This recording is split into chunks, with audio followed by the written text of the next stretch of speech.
welcome to our first episode of Grown Women Conversations. My name is Precious Brophy, and I am here with Miranda Harrison, Dr. Paula Smith Benson, and yes, we are in the car chronicles of Grown Women Conversations.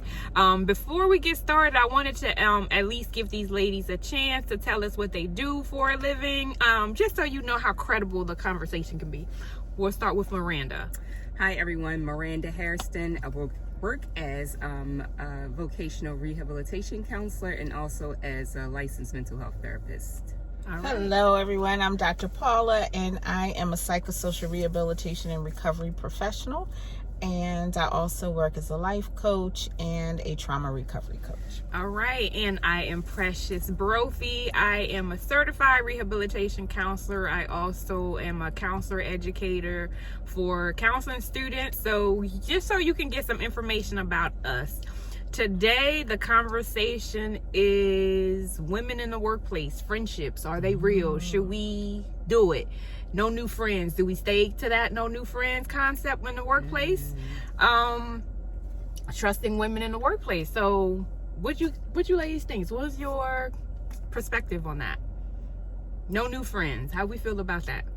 I'm always open to friends. Always. Every workplace I've worked, I leave with friends. I don't know. I think it's just about connecting to people who are like-minded. And for me, it's people who like to have a good time, who like to laugh, who like to curse, who like to cuss. All of that good stuff like this. Have a good time. We can have a good joke. Yes. But it's about that connection. So I'm always open to developing and formulating new relationships, new friendships. And some, will continue on outside of the workplace. Some will not. But I don't have any reservations about creating new friendships. So I want to ask you a question, because you said everywhere you went you made friendships. So how do you know to make the right friendships? How do you know which women are trustworthy? I think for me, I do a lot of observing. So I'll sit back and observe, scope the scene out, to try to, in the process of formulating that relationship. So I just don't automatically go in, hey girl, tell you all my business and all that stuff. No, I scope the scene out, and I'm able to make connections through just being very observant about people and their behaviors and things that they say.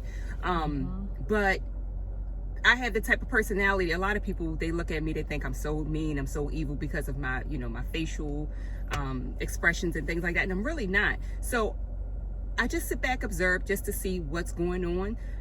The conversations that I have with individuals, and not necessarily said that we had to be aligned on the same path, because that's not the case. A lot of my friends, we are not. But it's just about listening to their stories to see how you connect, about their future goals and things like that. That tells you a lot about a lot of people. And so I just play on that, and then it's just, I don't know, something just magically happens. I don't know. You might have it, girl. I agree. I think it's really, really organic, and I love what you said. And relationships, it's currency. So this is bigger than just a friendship. You're building your network, you're building your community, you're building your tribe. And I think for me, it's about, I don't know if y'all are familiar with Brene Brown, but she is a licensed clinical social worker and researcher and scholar that has really done a lot of work around shame, around resilience, and she's done a lot of work around trust. And one exercise that she has, which I have actually adopted, is that for me, I used to start everyone at 100% with trust. And then as things, like Miranda was saying, those consistencies, as things became inconsistent, then they would sort of lose their trust. Well, Brene Brown has a whole nother twist on it, boo. Brene said everybody ought to start with an empty jar. Yes, indeed. And folks have to earn our trust. Absolutely. So let's get into it. As a trauma survivor, trust is huge for me. And boundaries are huge. So for me, I had some childhood experiences that were very adverse, right? And my boundaries were completely obliterated. I didn't know where I started and ended, where the other person started and ended. That was a perpetrator, so it wasn't anything like, I'm just keeping it real. It was traumatic. Many of us have those shared experiences of things that happen in our childhood that shape our abilities to connect. So for me, my attachment style, child, it's almost non-existent. So I have what's called avoidant attachment. I don't attach well at all. So for me, the first thing about building trusting relationships anywhere, and particularly in the workplace, is for me to manage my own stuff. Yes, indeed. I've got to turn within. I have to check within to see what's going on and really who I am and where I'm starting. So because I know my attachment style is avoidant, which means I'm backing up way before I'm moving forward, I have to make connections with intention, do it deliberately, because it doesn't come natural to me because of what happened to me. But thank God for these two ladies, because this is an example for everyone of what a healthy relationship looks like. This is not toxic. This is healthy. And for me, I'm not ashamed to say I had to learn how to have healthy relationships, because my earlier relationships were just full of toxicity. Oh, girl, that was a lot. You gave us some deep counseling stuff. I'm about to start Googling stuff. I'm so happy I got two counselors in the car, so I can. We weren't even gonna go there with that. But I went there. She went clinical. The tea has been spilled. Okay. But it's really it's some really deep stuff you all are talking about, because so often in society you hear when you go to work, that is just your job. You just do your job and you keep your business, because you don't know who's gonna turn on you at what time. And what you all are saying is so different. Like, we are finding healthy relationships everywhere you go. You know, you make friends. They get to know you through your strategy of observing them. And with you, your self-awareness is your power of, okay, so I don't attach well, but because I had unhealthy relationships, how do I attach in a healthy way so I can attract those healthy relationships? And a lot of it takes that self-awareness, that oh, can I get also, go get in, girl. Jump in. Whoa. Get in. Guess what? Go ahead. Guess what? Guess who was the first person that I had to build a healthy relationship with? Me. I was the person that had to learn to trust myself. Because you cannot give what you don't have. That's true.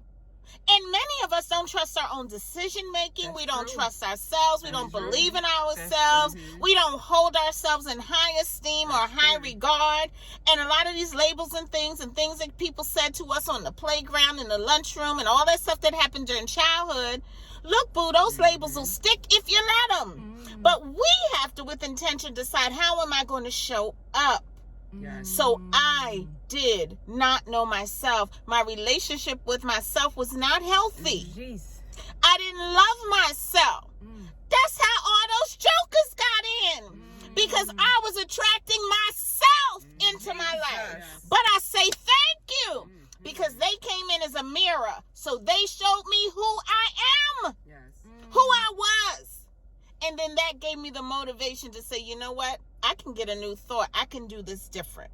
I just had to get into that. You got in, girl. And I love, you want to add anything? Go ahead, Miranda. But the only thing that I would add is that I've noticed that, and it piggybacks off what you said. I've noticed that women in the workplace that I didn't necessarily make that connection with, and not saying everybody's not for everybody, but that they had some type of barrier, shield, of armor protecting them. And what I do know is that in a lot of cases, what I may have learned later on down the line, it may have stemmed from their childhood and their upbringing by their mom and treatment from their family and things like that. And so they just choose not to open themselves to other factors within the workplace, within just in the environment within the community. It's so deep. I'm like, because the theme that I'm hearing. And go ahead, sorry. Go ahead. Jump in.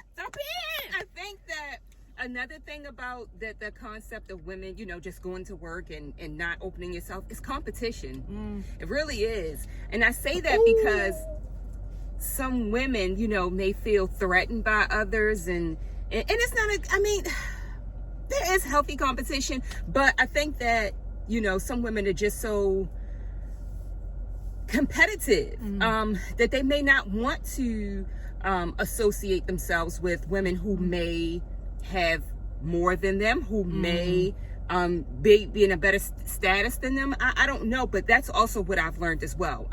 Or even people, but no, I will notice that some women would want to befriend people who have much less than they have. I do notice that. Wow. I do notice that. Then being, aligning themselves with women who have more. And it's not, I'm not saying that in a good or a negative way, but I do notice that in the workplace. I just want to go to work and have fun. Okay. Make my day just go by faster. I'm loving all of this. And the theme that I hear is accountability. Is take control of your life through your own accountability, self-awareness, authenticity. And I also hear like that, getting rid of that victim mentality. Yes. Is every woman been through something in her life that affected healthy friendships, that affected female friendships. Because that's all we're talking about on this episode is women friendships in the workplace. So every woman been through someone that didn't do them right on a job in their life, period. But how are you taking your power back for you not to be a victim so that you can attract those relationships that are beneficial for you? Absolutely. Because it starts with, what walls do I have up? How am I allowing myself to show up? Am I here for competition, or am I here for relationship? So the one thing that I see, and even with our friendship, our relationship, is there is no competition. Like, you want me to win in every aspect of my life. I want you all to win in every aspect of our life. And then we show up authentically. Absolutely. Nobody's looking for who's better than who, what relationship is better than what relationship, how well you raise your child. Like, everyone comes with so many different experiences. Let's talk about it. And to piggyback off of you, what you're saying, because I'm piggybacking again, but for me, myself, if I would have not formulated the relationships that I have, and I have some close friends in the workplace, not so close associates or whatever, but I learned so much from these ladies. I just learned so much about life. Some people open up and they tell you about what they're going through, and you notice that you're not alone, and you may be going through the same exact thing. So it's just about just being open to the experience. I mean, I always say life is a big experiment. Why not just try? Why not? I love that, and I love what you said about the connections that can be established. Now let's get into that. So that we work at an organization which is a system. So we're all interconnected. So the blessing and the beauty about this is that when one aspect of the system gets healthier, guess what happens to the whole system? The whole system gets healthier. Do your work, boo. You don't have to be in anybody's business. Mind your own mind and mind your own business. Mind your own mind. Mind your own mind. Right. And sometimes you may have to mine your own mind and get into an archaeological dig. Amen. Let the church say amen. Get those fossils out of your thinking. Be open and receptive to new ideas, new ways of doing things. And look, boo, try to find common ground. Seek out connection. What do we have in coming. Let that be the foundation and build your house on that. But let's even go deeper. Go ahead. What do we have in common and what is our goal? But also starts with your own personal goal. Absolutely. What is my goal? Is it my Absolutely. goal for me to make another woman feel inferior, insecure?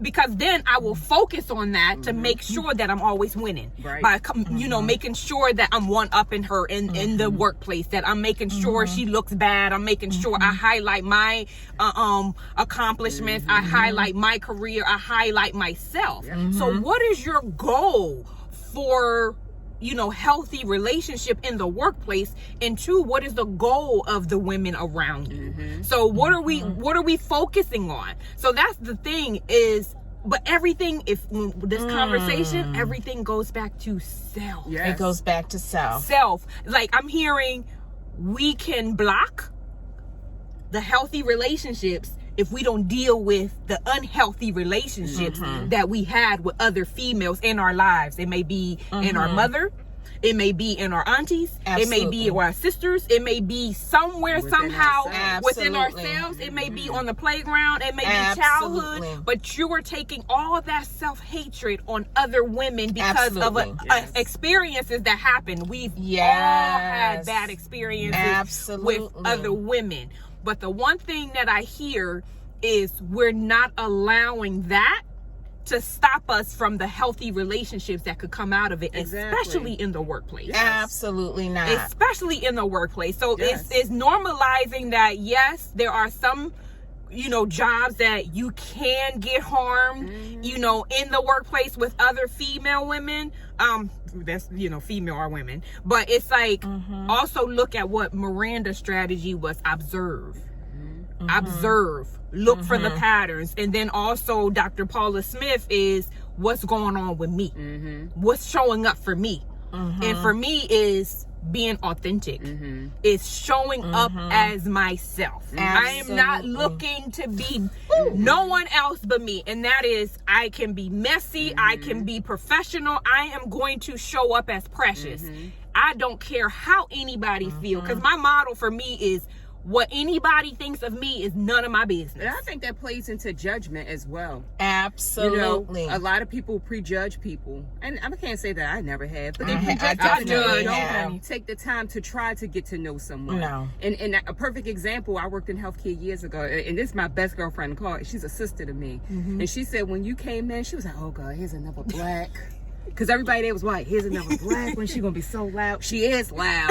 Like, oh my gosh. And she was like, girl, I got to know you. You was like, can't say the total opposite. She was like, but you was like, so cool and down to earth and things like that. And I was like, yes, all you gotta do is try to get to know me. Get to know people. You. And I'm glad we're talking about this, because we're talking about healthy relationships. And if we just go back and sort of use a couple of analogies. So the two analogies that come to my mind is just when you plant a seed.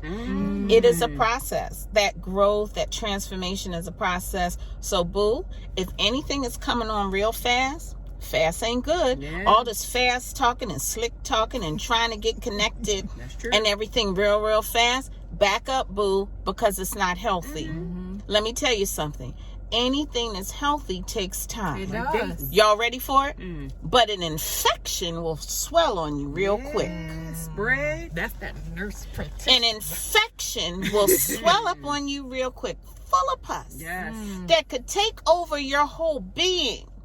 So this too fast, too furious. Yes. You better get on Miranda's train. Check the temperature in the room. Observe.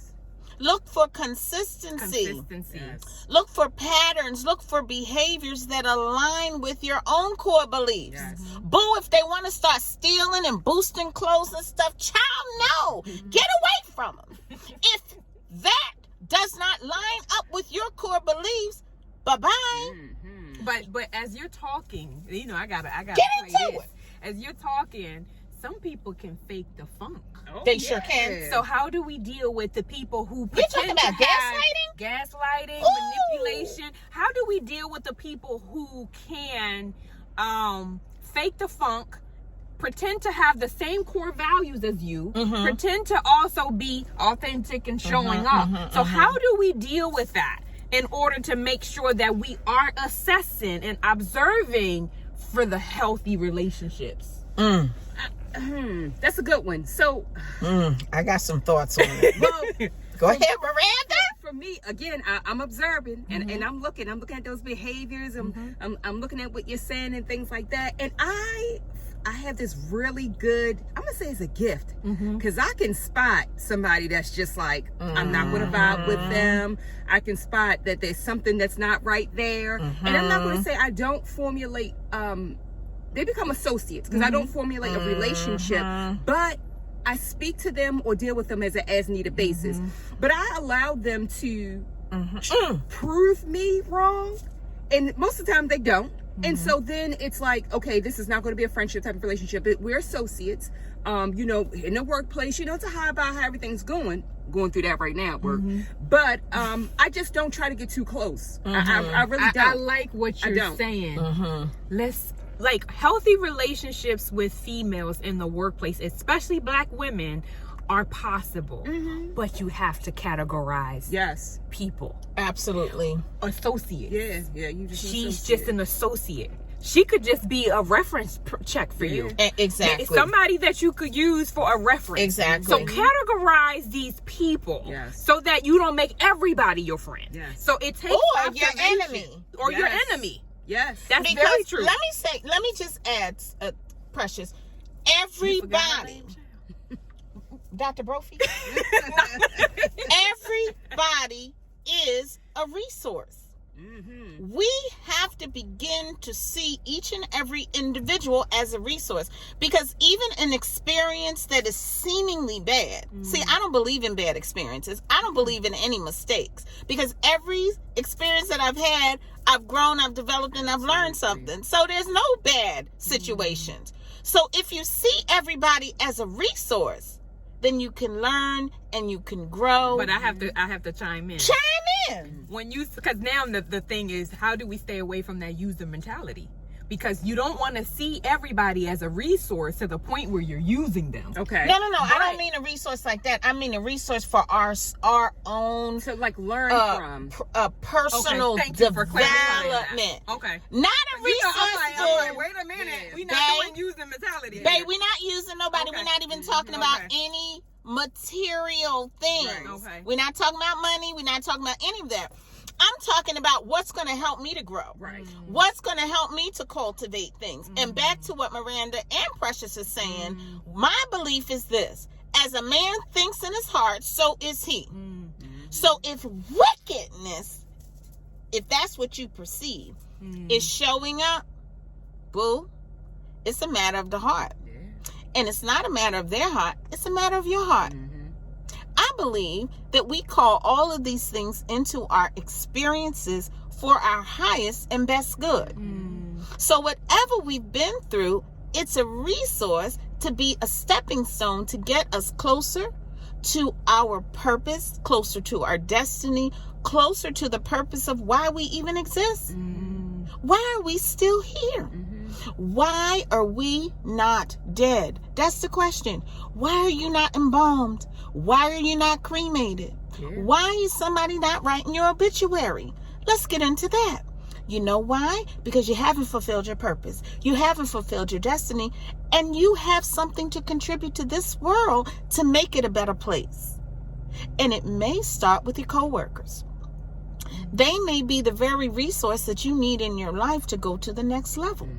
Self-work. Self-work, self-worth, inner work, self-esteem, self-harm, self-abuse. Shadow work. Shadow work. A lot of times. Go ahead, the things Miranda. that we don't like or we hate, let's just talk about the workforce and the workplace. Women may not like this person, whatever. It's because they may have gone through it. It's really them themselves. That they, you know, that they see that they don't like within someone else, but they're not going to admit that. So. The thing I don't like in them is the thing that's in me. Yeah. But every single experience and everything that we're talking about, it goes back to that self-awareness. Absolutely. That's yourself. Healthy relationships.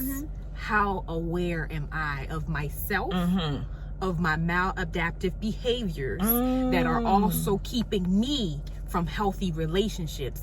Looking within and not making everything an issue of them against me, or categorizing or generalizing that all women can be trusted, especially black women, because I'm not dealing with the work within myself. So it's easier to blame other people than to do your work. But which make you what? Because I'm huge on power. When we blame other people, it makes us victims. Correct.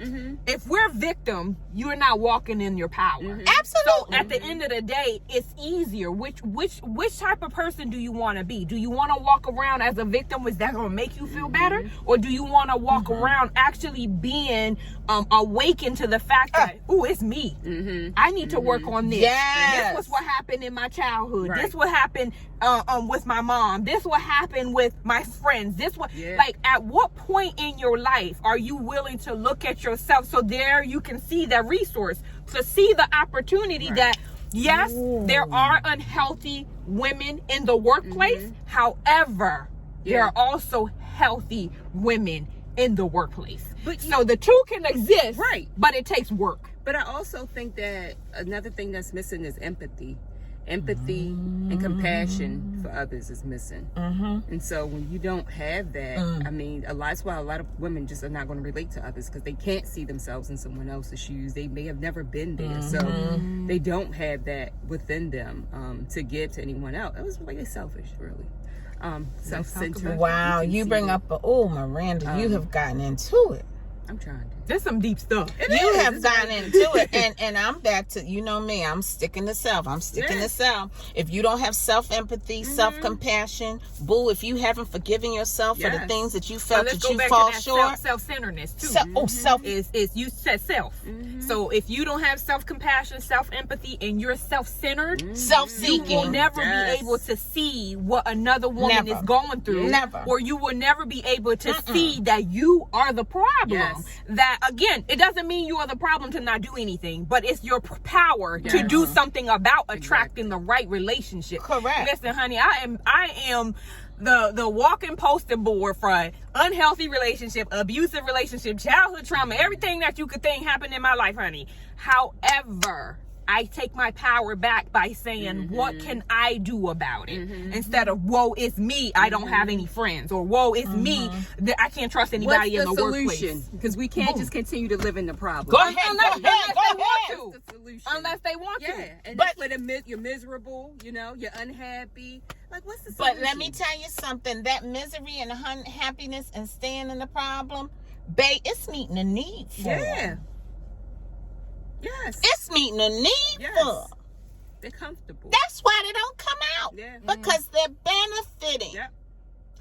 Some people just want attention, even if it's negative. Yes. Woo! They just want to be seen everybody and want to be heard. Please keep subscribing to my channel. Like, I know it's heavy talk. It's a lot of hard conversations, but it's real and it's healing and it's good. Don't scare Boo, people. do your mirror work, boo. Boo, get your mirror. Start with you. I think we're out of time for this episode. Girl, don't be shutting the people down. I thought that's what you were saying when you said stay tuned to the channel. No, I was just making sure that they stayed on the channel. Oh, okay. I thought only you because were trying we to get off. hitting some deep stuff, and sometimes people like the fluff. We're not giving the fluff. We're giving the deep work. Is that what you wanted me to do? That's no, you already did that. Oh, okay. But we weren't ending the conversation. I was just making sure that they continue, because it's nothing like just telling you. I know your personality. I know you. But I was just making sure that they knew that, yes, there will be times where we talk about fluffy stuff, but also the most important reason why, for me, I felt led to start this was to empower women to take their power back. Is you're not a victim. It happened for you. It happened for you. So yes, we're not going to invalidate your feelings. You've been betrayed. I get it. You've been through a lot. I get it. But don't you want to take your power back and actually experience healthy women relationships in the workplace and also in your life? It is possible, but you have to work on you. Absolutely. I can't do it for you. Dr. Paula can't do it for you. Miranda can't do it for you. We all have to do our own work instead of, nah, I don't trust women. Nope. You don't trust yourself. There you go. There you go. Sad. There you go. So, To thine own self, be true. Yes. there you go. So I love this. This was really, really good. Impromptu conversations, grown women conversations, grown woman conversations. So we thank you for listening. We hope that you actually got some nuggets out of it. We had some stuff in there that everything you could think of, and the thing I like is from every generation. So it's not just Watch yourself. Oh Lord, you know you are But not you a see how they do millennial. it? I am a millennial. I am who I say I am, and I am a millennial. Girl, that was a compliment. Okay, I'm a millennial. I know in her mind. All right, Gen X. You are a Gen X with a millennial flair, honey. Okay, that's a t-shirt right there. But we just listen, and we hope you get some good information. Go in the chat, let us know what you get, what topics we need to talk about, and it was great talking to you all. All right, bye.